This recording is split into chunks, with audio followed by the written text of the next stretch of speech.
জীবনের মতোই ব্যবসায় দরকার সঠিক এনার্জির ব্যালেন্স। তিনি শেখান কিভাবে ইতিবাচক শক্তি আমাদের জীবন ও কাজের মধ্যে এনে সাফল্যকে আরো সহজ করা যায়। আজকের আড্ডায় আমাদের সঙ্গে রয়েছে নম্রতা মজুমদার, একজন Reiki grand master, tarot reader এবং বাস্তু কনসালটেন্ট।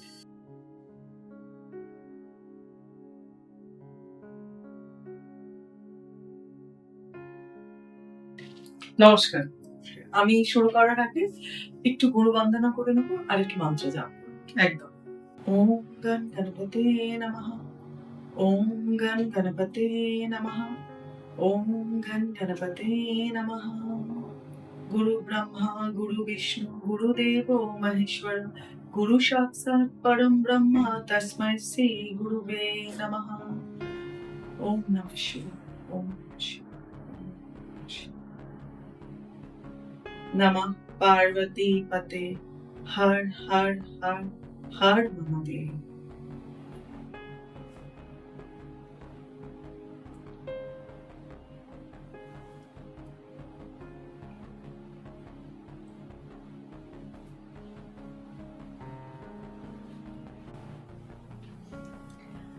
নমস্কার, আমি নম্রতা। আমি Reiki grand master, tarot card reader and vastu consultant. তাছাড়াও আমি আরো অনেক কিছু প্র্যাকটিস করি, সেটা আমি স্টেপ বাই স্টেপ বলবো। আমি শুরু করার আগে আপনাদের মধ্যে থাকা সমস্ত দেবত্ব শক্তিকে আমি প্রণাম জানাই। সবাই ভালো থাকবেন, সুখে থাকবেন। আর আমি এটা আজকে বলতে চাই আপনাদের সবার কাছে, এই পডকাস্টটা যতজন দেখবে, যতবার দেখবে, সকলে হিল হবে। কেননা আমরা যখন হিলাররা কথা বলি বা কারোর কন্ট্যাক্টের মধ্যে আসি, তো আমাদের আফার্মেশন থাকে সবাই হিল হবেন, সবাই ভালো থাকবেন। কেউ যদি কোনোভাবে কোনো কষ্টে থাকেন, মহাদেব যাতে তাদেরকে খুব তাড়াতাড়ি রিলিফ দেন। হর হর মহাদেব। হর হর মহাদেব। আমাদের আজকের এই পডকাস্টের মেন বিষয় আমরা কথা বলবো বা আড্ডা দেবো, যেটা বলা যায় যে আপনি যেহেতু হিলার, মানে আজকে মানুষ সারাদিন কাজ করে, সারাদিন সব কিছুর মধ্যে থাকে, অনেক নানা রকম প্রবলেমের মধ্যে থাকে, তার মধ্যেও দিনের শেষে এসে নিজেকে কি করে হিল করবে, নিজেকে কি করে ভালো রাখবে, যাতে আবার পরের দিন যে কাজে যাবে বা যে কোনো যেটাই করতে যাবে, যে পজিটিভ এনার্জি নিয়ে যেতে পারে, আজকে সেটা নিয়ে আমরা আড্ডা দেবো। আপনার সঙ্গে সেটা নিয়ে আজকে কথা। আচ্ছা, আজকে যখন আমরা এখানে আছি, একটা ছোট্ট হয়ে যাক, একটু তুমিও দেখে নাও যে তুমি যখন এখানে এসছো, এখানে একরকমের এনার্জি দেখেছো। একদম।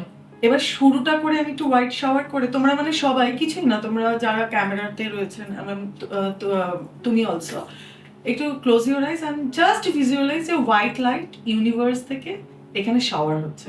তাহলে চলো আমরা একটু হোয়াইট শাওয়ার করে নিই। একদম। এখানে যারা যারা আছে প্রত্যেকে প্লিজ।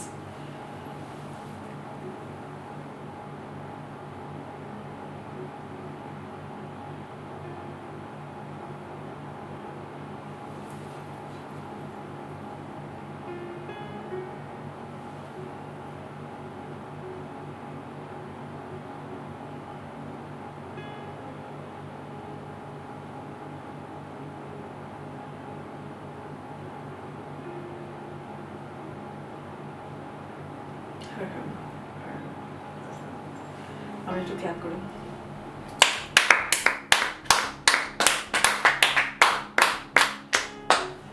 এবার আমি তোমাকে কোয়েশ্চেন করি, কেমন লাগলো? হঠাৎ একটু যেন নিজেকে শান্ত মনে হয়ে গেল, একটু বেশ টেন্স ছিলাম যে কি হবে আজকে না হবে, একটু শান্ত হয়ে গেল। আর ক্ল্যাপটা কেন করলাম বলো তো? আমাদের অ্যাকচুয়ালি ক্ল্যাপ, উলু, শঙ্খ, ঘন্টায় ধ্বনি না, সমস্ত ধ্বনি ইনস্ট্যান্ট। জায়গার মধ্যে যদি কোনো রকমভাবে একটু নেগেটিভিটি থাকে বা কোনো ভাইব্রেশন যদি একটু খারাপ থাকে, সেটা ঠিক হয়ে যায়। তো হতে পারে কখনো কোথাও ডাউন, কখনো আপ, অনেক কিছু হতে পারে। মানে আমাদের তো, আমরা খালি চোখে যাদের দেখতে পারি না, মানে সেরকম অনেক কিছুই আমাদের বিশ্ব ব্রহ্মাণ্ডে আছে। তো ক্ল্যাপ মানে হচ্ছে, আমি একটু ছোট করে বলি তাহলে সবাই বুঝবে। আমরা স্পাইডারম্যান দেখেছি, ভেনামকে যখন রডগুলোতে যখন সাউন্ড করতে শুরু করলো, তখন ও নিতে পারছিল না। মানে যে কোনো নেগেটিভিটি, সাউন্ড, ধ্বনি, ক্ল্যাপ মানে হচ্ছে যে তুমি দু হাতে তোমার শরীরের সমস্ত ভাইব্রেশন দিয়ে যখন এটা বাজাচ্ছ, একটা ধ্বনি হচ্ছে, সেটা হচ্ছে আমরা ক্ল্যাপ তখনই করি যখন পজিটিভিটি থাকে। তো তো সেই ক্ল্যাপের যখন আমাদের ভাইব্রেশন বেরোয়, যখন আওয়াজটা বেরোয়, পুরো এনভায়রনমেন্টকে পজিটিভ করে। তুমি যখন খুব লো করে লাগে একটু ক্ল্যাপ করে নাও, বা একটু শঙ্খ বাজিয়ে নাও, বা একটু ঘন্টা বাজিয়ে নাও, তুমি দেখবে সঙ্গে সঙ্গে রিল্যাক্স লাগবে। রেকি মানে কি? আচ্ছা, রেকি, তোমার কি মনে হয় রেকি মানে? রে রে কি? রে মানে কোনো আলো, ইউনিভার্সাল আলো। ইউনিভার্সাল আলো। কি মিন্স চাবি। আচ্ছা, রেকি, এটা ডক্টর মেকাই উসুই নাম দিয়েছিলেন Reiki. Sorry, extremely sorry, Reiki. But এটা কিন্তু এনার্জি ইজ এনার্জি। যেহেতু উনি এই এনার্জিটাকে নিজে প্রথম বুঝতে পেরেছিলেন, আমি ওনাকে প্রথম বোঝা বলাটা ভুল। আমাদের ইন্ডিয়াতে, আমাদের সনাতন ধর্মে, তুমি যদি একটু বেদা, উপনিষদ এগুলো পড়ো, বা তুমি একটু যদি পেছনে যাও, তুমি দেখবে এই প্র্যাকটিসগুলো সমস্ত কিছু বেদাতে লেখা আছে, বেদে সমস্ত কিছু আছে। কিন্তু আমরা সেটাকে আস্তে আস্তে আস্তে আস্তে আমরা নিজেদের মধ্যে এতটাই অন্যভাবে বিজি হয়ে পড়েছিলাম, বা হয়তো আমরা নিজেদের জীবন যুদ্ধে এতটাই লড়তে শুরু করেছিলাম। কখনো আমরা তো 200 বছর পরাধীনই ছিলাম, আমরা তো 200 বছর পরাধীনই ছিলাম। তো তার আগে স্বামী বিবেকানন্দকে কি করতে দেখতেন? উনি ধ্যানস্থ দেখতেন। উনি ধ্যানস্থ থাকতেন, মানে ধ্যানে উনি কি করছেন? ইউনিভার্সাল কোনো একটা পাওয়ারকে নিচ্ছেন না। আমরা রামকৃষ্ণদেবকে সবসময় এইভাবে বসে থাকতে দেখতাম। কেন? উনি চোখ বন্ধ করে কিছু তো একটা করছে। কি করছে? ইউনিভার্সের হোয়াইট লাইট, ইউনিভার্সের ইকুয়েশনটা বোঝে, ইউনিভার্সাল লাইটটাকে নিজের মধ্যে নেওয়া। ওটাকে তুমি যত ফিল করতে পারবে, দ্যাট ইজ কল তোমার ইউনিভার্সাল এনার্জির চাবি তুমি নিজের বডিতে ওপেন করছো। যথা পিণ্ড তথা ব্রহ্মাণ্ড। তার মানে তোমার ব্রহ্মাণ্ডের এই লাইটটাকে, তোমার বডিটা হচ্ছে চাবি, সেই লাইটটাকে নাও, চাবিটাকে ওপেন করো। যেহেতু এটা ডক্টর মেকাই উসুই, উনি জাপানে গিয়ে নিজে যখন এখান থেকে বুঝতে পারলেন, এনার্জি ফিল করলেন, উনি কিন্তু এখান থেকেই এসে নিজেকে অ্যাটিউন করেন আমাদের কাশিতে, যেটাকে আমরা বেনারস বলি এখন। উনি ওখান থেকে অ্যাটিউন হওয়া, সেখান থেকে যাওয়ার পর উনি আরও কিছু নিজেকে অ্যাটিউন করেন, আরও ধ্যান করেন। এখান থেকে মেন এনার্জিটা নিয়ে গিয়ে উনি ওখানে প্র্যাকটিস করেন। তারপর উনি ওটাকে নাম দেন রে কি। রে মিনস হচ্ছে ইউনিভার্সাল লাইট ইয়া এনার্জি, কি মিনস চাবি। মানে তোমার ভেতরে সেই লাইটটাকে নিয়ে তুমি চাবিটাকে ওপেন করো। মিকাই উসুইয়ের এদেশে আসা কিভাবে? দেখো, উনি প্রথমে তো উনি বেরিয়েছিলেন পুরো বিশ্ব ব্রহ্মাণ্ডকে ঘুরতে, বা ব্রহ্মাণ্ড বলাটা ভুল, মানে উনি পুরো ওয়ার্ল্ড ঘুরতে চেয়েছিলেন। তারপর উনি এখানে আসেন যে বঙ্গদেশে, উনি অ্যাকচুয়ালি উনি বঙ্গদেশটা দেখতে চেয়েছিলেন এই কারণে যে, যতটুকু আমি ওনার সঙ্গে মানে ওনার বায়োগ্রাফি থেকে জানা, উনি এখানে এসেছিলেন, উনি অ্যাকচুয়ালি বঙ্গদেশকে ভিজিট করতে এসেছিলেন। মানে এখানকার টেম্পল, এখানকার দেবদেবীর মূর্তি, আমাদের কালচার, এগুলোকে উনি দেখতে এসেছেন। অ্যাট দ্য সেম টাইম উনি আরও অনেক কান্ট্রিতে ঘুরছিলেন। তখন উনি একদম নর্মাল লেম্যান ছিলেন, উনি জানতেনই না কি ব্যাপার, কি আসল বিষয়। বাট উনি বঙ্গদেশ সম্পর্কে জেনে ইন্টারেস্টেড হয়ে উনি কিছু কান্ট্রিতে ভিজিট করবেন ঠিক করেছিলেন। তার মধ্যে আমাদের বঙ্গদেশ ছিল এক নম্বর। উনি সেই জন্য এখানে এসেছিলেন। কিন্তু মজাটা হচ্ছে এখানে আসার পর ওনার সাথে যেটা হয়, উনি অ্যাকচুয়ালি যখন এখানে আসেন, উনি সবার প্রথমে আজকে যেটা বেনারস, সেটা আগে ছিল কাশী। উনি কাশীতে এসে ওঠেন। যেরকম এখনকার বেনারস আর তখনকার মানে বেনারসের মধ্যে হেল এন্ড হেভেন ডিফারেন্সেস। মানে লোকে তখন কাশীতে যেতেন যে আমি যদি মারা যাই তো মানে একেবারে আমি স্বর্গ লাভ করবো। তো উনি ওখানে এসে কাশীর যে ঘাটকে আজকে আমরা মণিকর্ণিকা ঘাট বলে জানি, উনি এরকম একটা ঘাটে, বাট এই জায়গাটা না ক্লিয়ারলি এখন দেওয়া নেই। ইনফ্যাক্ট ওনার বায়োগ্রাফি থেকে খুব খারাপ লাগে আমাদের জানতে, যে তোমার ঠাকুমা অনেক পুরনো, মানে আমি তোমাকে বলছি আমি কিভাবে জানবো, আজকের দিনে নাও পেতে পারে না ওনার বায়োগ্রাফিতে এই সমস্ত জিনিস। আমার ঠাম্মা রেকি মাস্টার ছিলেন, তো সো উনি পড়তেন, তখন আমার ওনার মুখ থেকেই শোনা। এবার উনি যখন এলেন, উনি ওই কাশী ঘাটে হয় না আমরা বসে থাকতে থাকতে আমাদের ঘুম পেয়ে যায়, বা অনেক সময় আমরা ঘুমিয়ে পড়ি, বা নিরিবিলিতে আমি শুয়ে রেস্ট নিচ্ছি, কিন্তু ওনার ধ্যান লেগে যায়। মজাটা হচ্ছে উনি যখন ধ্যান থেকে ওঠেন, অলরেডি 2 দিন চলে গেছে। এবার ওঠার পর উনি বুঝছেন যে ওনার মধ্যে একটা সাডেনলি একটা কিছু একটা চেঞ্জেস লাগছে।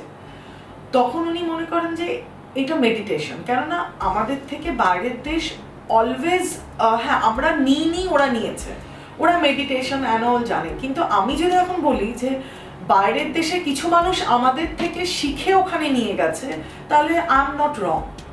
কেননা ধ্যান আমাদের বেদা সেটাকে এক্সপ্লেন এটা তো আমরা যে কোনো পুরাণ কথাতেই দেখে একদম। আসছি যে যে কোনো অসুর শক্তি পাওয়ার জন্য তারা এই ধ্যানেই বসতো। আমি অসুরে কেন যাবো, আমি একটাই কথা বলি যে আমি যদি মহাদেবকে দেখে নিই তাহলে তো উনি ধ্যানস্থ। মানে উনি হচ্ছেন বিশ্ব ব্রহ্মাণ্ডের সবকিছু, মানে ওনার থেকেই শুরু, ওনার থেকেই শেষ, তো উনিই ধ্যানস্থ। তো সো আমরা আমাদের জিনিসগুলো ছেড়ে দিয়েছি, বাট যারা বুদ্ধিমান তারা সেটাকে ক্যাচ করে নিজেদের লাইফে রেখেছে। তো উনি তখন বলেন মেডিটেশন, ওনার কাছে ওটা মেডিটেশন। বলছে যে আমার একটু যদি চেঞ্জ লাগে আমি একটু বসে দেখি। এবার উনি ওখানে একটা নিরিবিলি, আগে তো একটু গুহা টাইপের, মানে যেহেতু তখন বুঝতেই পারছো আজ থেকে এতগুলো বছর, 100 বছর আগে, তো উনি এরকম গুহা টাইপের কিছু একটা খুঁজে বার করেছিলেন, তো যেখানে উনি ধ্যানস্থ অবস্থায় বসেন। উনি অ্যাটিউন হন 21 দিন।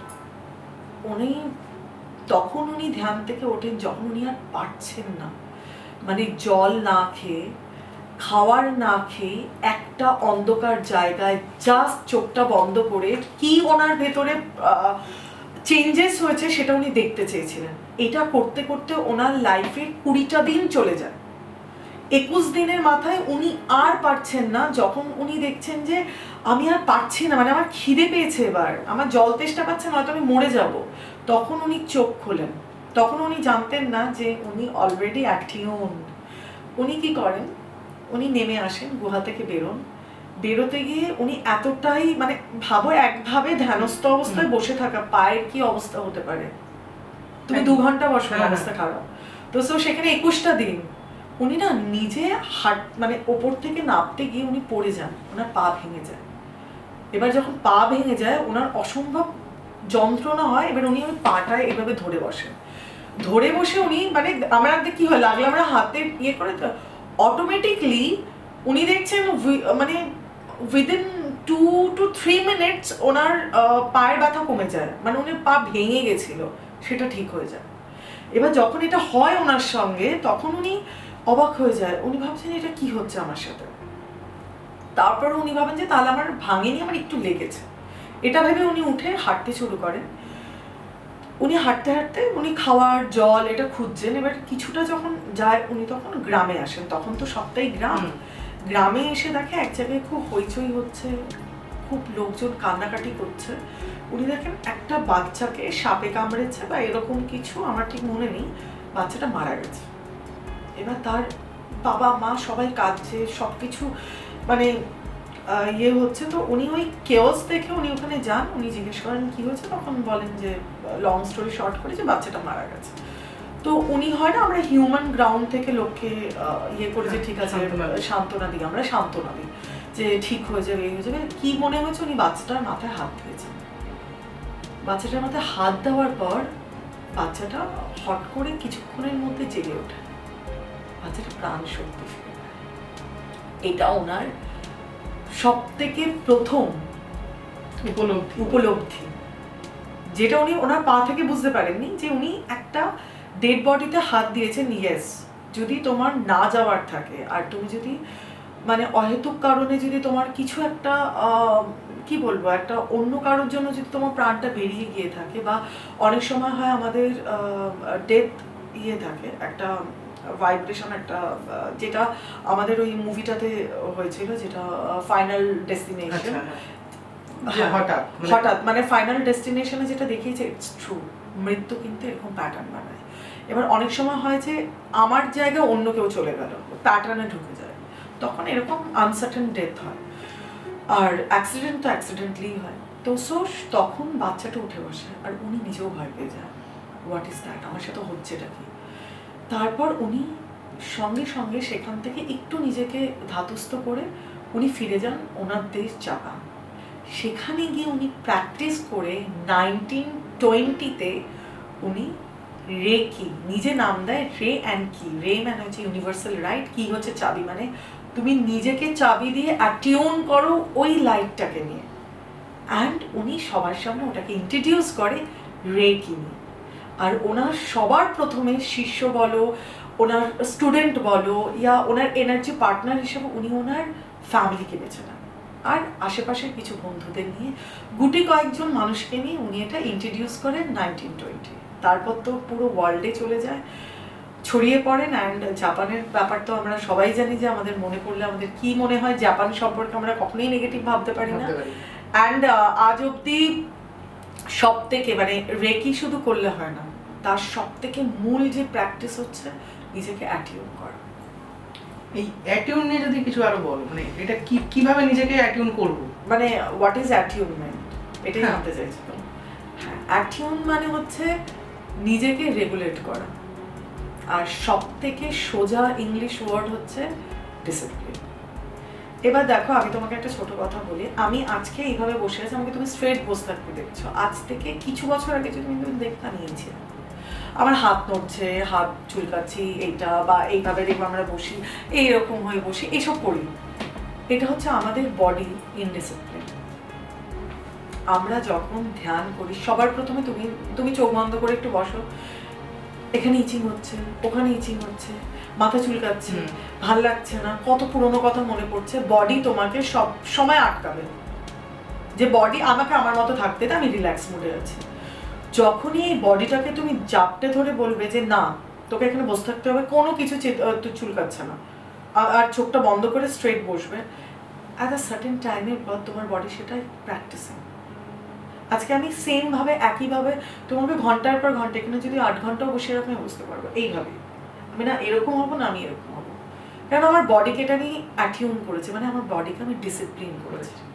আর ডিসিপ্লিনের একটা খুব সুন্দর ওয়ার্ড হচ্ছে অ্যাটিউন। সেটা আমরা বলি অ্যাটিউন মানে তোমার body channelise, regulated and discipline. আর ডিসিপ্লিন ছাড়া জাপানের থেকে বেশি ডিসিপ্লিন তুমি অন্য কোনো কান্ট্রিতে দেখবে না। ওরা ফাইন করে, তুমি হাঁটবেও স্ট্রেট ভাবে, তুমি একটা সেম লাইন। সব থেকে ভালো কথা হচ্ছে ওখানকার স্কুলে রেকি একটা সাবজেক্ট। ওনারা সকলে উইকেন্ডে নিজের স্টেটকে, নিজের অঞ্চলকে, ইচ অ্যান্ড এভরিওয়ান যারা লেম্যান তারাও হোয়াইট লাইটকে ডেকে হিল করে। হিরোশিমা নাগাসাকির পর এটা বেশি হয়, কেননা ওরা বুঝতে পেরেছে কি ওদের দেশের মহিলাদের বয়স তুমি কি জানতে পারো। আমরা যদি সব থেকে কি বলবো মানে ফেথফুল ওয়াইফ যদি বলা হয় জাপানিজ ওয়াইফ, ওয়াই? ওরা এতটাই ডিসিপ্লিন, এতটাই অনেস্ট, ওরা মিথ্যে কথা বলে না। ওরা খাওয়া দাওয়া ইচ অ্যান্ড এভরিথিং এর মধ্যে ওরা মাদার আর্থকে নিয়ে চলে। ওরা বসে যেইভাবে, সেটা তোমার ডিসিপ্লিন। আমরা যেভাবে পদ্মাসনে বসে থাকি, ওরা নাই পা মুড়ে বসবে, নাই বজ্রাসনে বসবে, নাই পদ্মাসন নাই বজ্রাসনে বসে ওরা খাবে। ওখানকার রেস্টুরেন্টগুলো ওরকম ভাবে নিচে বসে খেতে হয়। বিকজ অফ দ্যাট, তুমি যখন পদ্মাসন বজ্রাসনে খাচ্ছ, তোমার বডি স্ট্রেট থাকছে, তোমার খাবারটা প্যানক্রিয়াসে যাচ্ছে, তোমার ডাইজেস্ট ভালো হচ্ছে। ইনফ্যাক্ট এখনো ওখানে অনেকেই আমাদের ইন্ডিয়ান, আমরা যেটা বলি ইন্ডিয়ানে আমরা বসে পটি করছি, ওরা ওইভাবে ওই সিস্টেমেই বসে পটি করে। খুব কম লোকে আছে যারা ওয়েস্টার্নাইজ ওইভাবে বাথরুম তৈরি করেছে। কেন? ওরা কি পারে না বাড়িতে লাগাতে? বিকজ অফ দ্যাট ওরা প্রচন্ড ডিসিপ্লিন। ওদের কাউকে দেখবে না ওভারওয়েট বেশি, ওদের কাউকে দেখবে না মানে ইনডিসিপ্লিন কোনো জাপানিজকে দেখবে না। এখানে মানে আমি বলছি, আমি যে সোসাইটিতে থাকি সেখানে একজন জাপানিজ আমারই লোয়ার ফ্লোরে থাকেন। উনি যখনই আমাকে দেখে এইভাবে গ্রিট করেন আর স্মাইল করেন আর হ্যাভ আ নাইস ডে বা গুড নাইট, সুইট ড্রিম বলে। উনি আমাকে চেনেন না। এটা মানেটা কি? পজিটিভ এনার্জি, সব এনার্জি তোমাকে দেওয়া। এটাও আমাদের স্কুলে ভালো ইংলিশ মিডিয়ামে এটা শেখায় কি? ডিসিপ্লিন। এটাই হচ্ছে কাহিনী। তুমি যাই করো না কেন, তোমাকে আগে ডিসিপ্লিন হতে হবে। রেকি তো পরে করবে, আগে ডিসিপ্লিন তো হয়ে যাও। আমরা ডিসিপ্লিন নই, আমরা বসতে জানি না, আমরা খেতে জানি না, আমরা জানি না যে আমাদের কিভাবে লাইফটাকে লিড করতে হবে। আমরা এটাও জানি না আমাদের কোন মানে কোন সাইড দিয়ে যেতে হবে।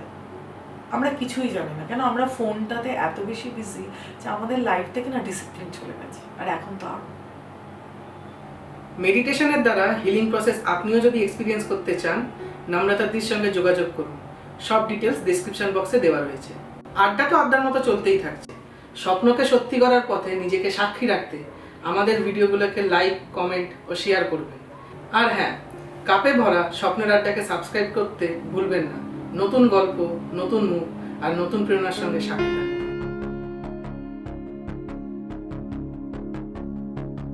জীবনে কি এমন ঘটলো বা কি হলো যার জন্য হিলিংকে তোমার পেশা বানাতে হলো? এটা যদি বলি, আমি একটু পেছন দিকে যাই। আমি অ্যাকচুয়ালি ছোট থেকে মানে লেজ কাটা হনুমান বোঝো, আমি এই সময় বলছি আমি ভীষণ দুষ্টু ছিলাম। কিন্তু আমার ঠাম্মা মানে আমি একদম ছোট থেকে, আমার জানি আমার সেন্স যখন থেকে হয়েছে, আমি 7 বছরটাকেই বলবো যে ঠিকঠাক সেন্স। তখন থেকে দেখতাম আমার কিছু একটা হলে আমার ঠাম্মা এরম করে বসে পড়তো। আর আমার তখন খুব ভয় লাগতো। আমি ভাবতাম যে ঠাম্মা বোধহয় তখনকার দিনে দেবে একটা গল্পতে ডাইনি বুড়ির গল্প শোনানো। আমার ঠাম্মা আজকে নেই, আমি যা কিছু ওনারই জন্য। আমার না তখন ওরকম মনে হতো, আর আমি খুব ভয় পেতাম। জ্বর হচ্ছে দেখি ঠাম্মা রেখে দিচ্ছে, মানে এখন আমি রেখে জানতাম, তখন দেখতাম ঠাম্মা এরকম করছে, জ্বর ঠিক হয়ে যাচ্ছে, এটা জাদু নাকি আমি বুঝতে পারতাম না। আর ঠাম্মা আমাকে খুব ইনসিস্ট করতো যে মানে এই ওয়েটাতে আমি বেছে নিই। কিন্তু আমি সামহাও আমার গ্ল্যামার ওয়ার্ল্ড ভালো লাগে, আমি পড়াশোনা করার সাথে সাথে আমি গ্ল্যামার ওয়ার্ল্ডে থাকি। আর সত্যি বলবো যে আমি যে খুব একটা ডিসিপ্লিন ছিলাম সেটা নয়। মানে আজকে আমার বলতে দেখো, আমি সত্যি কথাটা সত্যিভাবে বলতে ভালোবাসি, এটা খারাপ হোক ভালো হোক, কারণ আমি মিথ্যে বলতে চাই না আর বলবোও না। আমি খুব একটা অধ্যত লাইফ আমি লিড করতাম, খুব মানে সেখানে সব রকমেরই বন্ধু বান্ধব ছিল, সব রকমেরই প্র্যাকটিস ছিল, প্রচুর পয়সা ছিল। আর মানে সেই পয়সাটা আমি ধ্বংস করেছিলাম। বাবা মার কষ্টের পয়সা, দু হাতে বাড়ির একটা মাত্র মেয়ে, সবাই হাত খরচা দিচ্ছে পয়সা। আবার নিজে আমি একজন ভালো মডেল ছিলাম, আমি নিজে মডেলিং করতাম, তো সো প্রচুর পয়সা হাতে থাকতো। যা হয় এরকমভাবেই লাইফটা আমার চলছিল। কিন্তু কিছু দেখবে, কিছু নেগেটিভ হতে হতে অল অফ আ সাডেন তুমি তোমার লাইফে ঘুমোতে পারবে না, একটা অস্থিরতা কাজ করবে তোমার। হট করে লাইফে অনেক রকমের প্রবলেম শুরু হতে থাকবে। আমরা তখন না বুঝি না কেন হচ্ছে। আমার যেটা হলো, আস্তে আস্তে আমি দেখলাম আমার না ঘুম হতো না, আমার ঘুম হতো না। তার মধ্যে ঠাম্মা চলে যান, আর আমার খালি ঘুমোলেই মনে হতো ঠাম্মা আমাকে বলছে যে আমি ঠিক ওয়েতে নেই, আমি ঠিক রাস্তায় নেই, আমি কিছু ঠিক করছি না।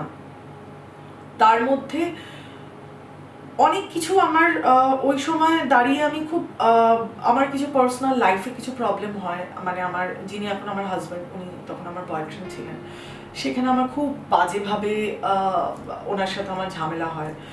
তারপর সব কিছু কাজ খারাপ হচ্ছে, মানে আমার তখন মনে হলো যে আচ্ছা কাজ খারাপ হচ্ছে, এই হচ্ছে, আমি কিছু ভুলভাল নেশার মধ্যে পড়ে যাই। কিন্তু তুমি ভাবতে পারবে না, আমি জানি না কেন ওই সমস্ত করেও আমি শান্তি পেতাম না। মানে আমার লাইফে কোনো শান্তি ছিল না। দৌড়ে বেড়াচ্ছি, পার্টি করছি, কিন্তু সবের মধ্যে না আমি জানি না ওটা আমার অ্যাওয়েকনিং ছিল কিনা, মহাদেব কি চেয়েছিল যে সব কিছু দেখিয়ে উনি আমাকে ভাঙছিল। তখন উনি ভাঙছিলেন, মহাদেব চুজ করে নেন যেহেতু আমার ব্লাডে আছে, আমার ফ্যামিলি, মানে আমার পুরোপুরি এন্টায়ার ফ্যামিলিতে অনেক বড় বড় মানুষেরা বসে আছেন। মানে আমার বাবা তো নিজের জন্যই প্র্যাকটিস করতেন, আর উনি খুব ভালো তান্ত্রিক। মানে উনি এরকম নয় যে লোকের জন্য কিছু করতেন, উনি ওটা নিজে প্র্যাকটিস, নিজে ভগবানকে দেখতে চাইতেন।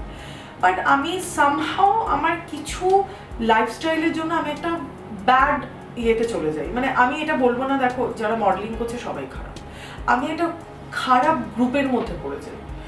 সেখান থেকে দাঁড়িয়ে তোমায় আমি বলছি যে আমি একটা সময় ছিল ঘুমের ওষুধ খেয়ে আমি ঘুমোতাম না।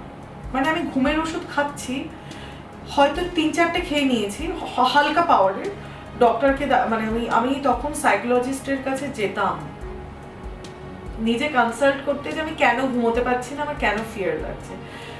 যাই হোক, মানে আমি কিছু কথা হয়তো এক্সপ্লেন করতে পারবো না, মানে সেটা আমি সরি, মানে আমি সেটা বলতে পারবো না কিছু কারণে।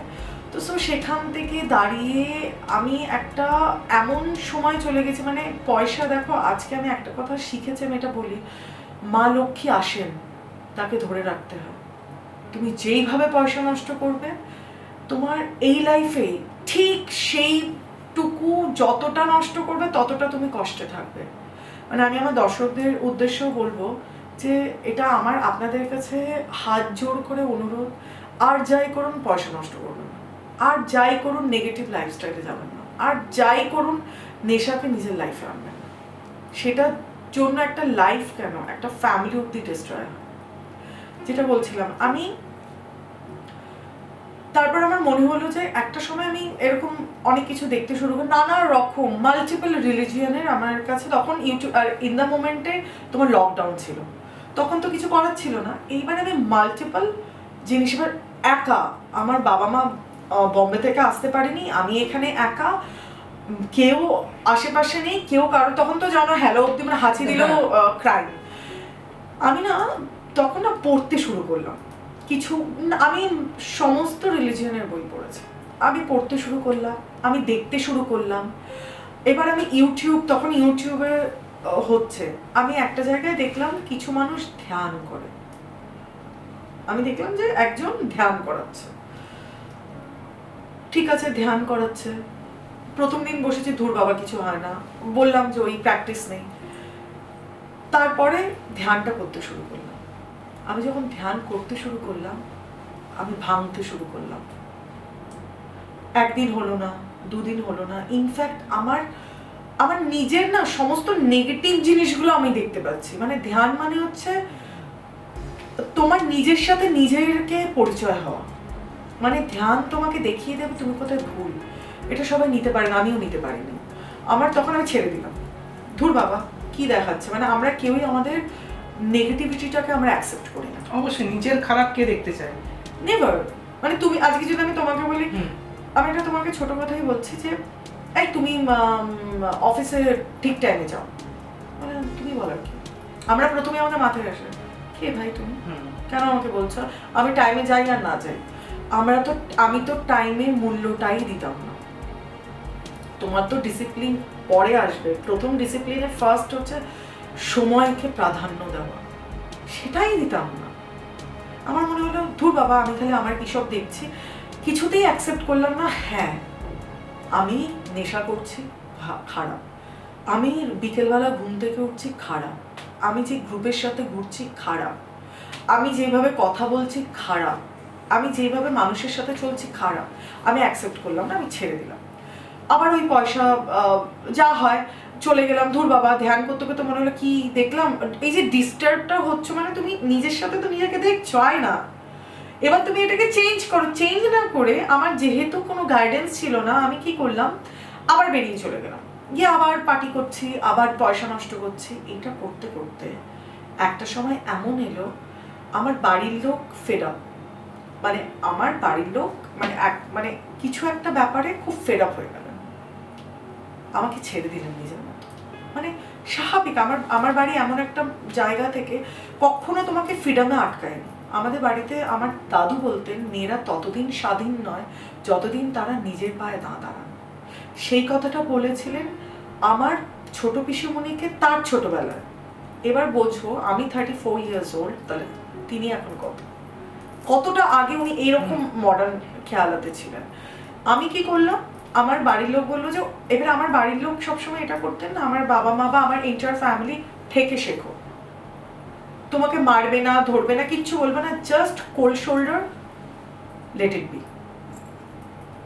আমাকে ছেড়ে দিল, আমি ভাঙলাম, পয়সা বন্ধ করে দিল, সবকিছু বন্ধ করে দিল। এবার কি হচ্ছে, যেই মেয়েটা রাত্রেবেলা পার্টি করে আসছে বা কোনো একটা নেশা আসক্ত হয়ে রয়েছে, সেই মানুষটা সকালবেলা কখনোই উঠতে পারবে না, পয়সা কমতে শুরু করলো। যাদের মনে হলো বন্ধু তারা আস্তে আস্তে গায়ে, পয়সা চলে গেল, বাড়ির লোক তো না মানে না আমার দিকে তাকাতো না। তখন বুঝতে পারলাম মেইন যে আমি কোন সমুদ্রে আছি, পয়সা নেই, খাবার নেই, পাশে কেউ নেই, যাদেরকে আমি এত এত টাকা ধার দিয়েছি তারা ফোন তোলে না। That time I realized যে আমি কি করলাম, আমি কি করছিলাম, আমি অনুভূতি করছিলাম যে এটাই ঠিক। আমার তখন মনে হলো আমি কতটা টাকা নষ্ট করে ফেলেছি, সেটা কতটা টাকা, লাখ টাকায় না, ওটা কোটিতে হিসাব। আমি আমার বাবা মায়ের রক্ত জল করা টাকা নষ্ট করেছি। আমার ঠাম্মা আমাকে এত ভালোবাসতেন, তারপরে পেনশন আমার কাছে আসতো, উনি একটা মোটা টাকার অ্যামাউন্টের পেনশন পেতেন। আমি বংশের একটা মেয়ে, আমাকে বড় পিসিমণি, কাকু সবাই টাকা পাঠাতো হাত খরচা। সেই মেয়েটার কাছে অল অফ আ সাডেন সবাই এতটাই ফেড আপ, মানে আমি কতটা উদ্ধত লাইফে ছিলাম ভাবো, যে সবাই ফেড আপ হয়ে ছেড়ে দিল। তারপর আমার মনে হলো আমি কি করলাম, কিন্তু আমার কখনোই এটা মাথায় আসেনি আমি সুইসাইড করে নেব, এই করে নেব, ওই করে নেব। আমি একদিন রাত্রেবেলা শুয়ে আমি জানি না, তখন হয়তো মহাদেবী আমাকে মেসেজ দিচ্ছে যে আমার এই ট্র্যাক না, আমার এই ট্র্যাকে হওয়া উচিত, আমার ধ্যান করা উচিত, আমার কাউকে হেল্প নেওয়া উচিত। দেন আমি আমার লাইফে যখন আমি কি বলবো যে একদম দেওয়ালে পিঠ ঠেকে গেছে, আমি মরার আগে স্টেজে দাঁড়িয়ে আছি। আটানা পয়সা কাছে নেই, কারোর সাপোর্ট কাছে নেই, কিচ্ছু কাছে নেই।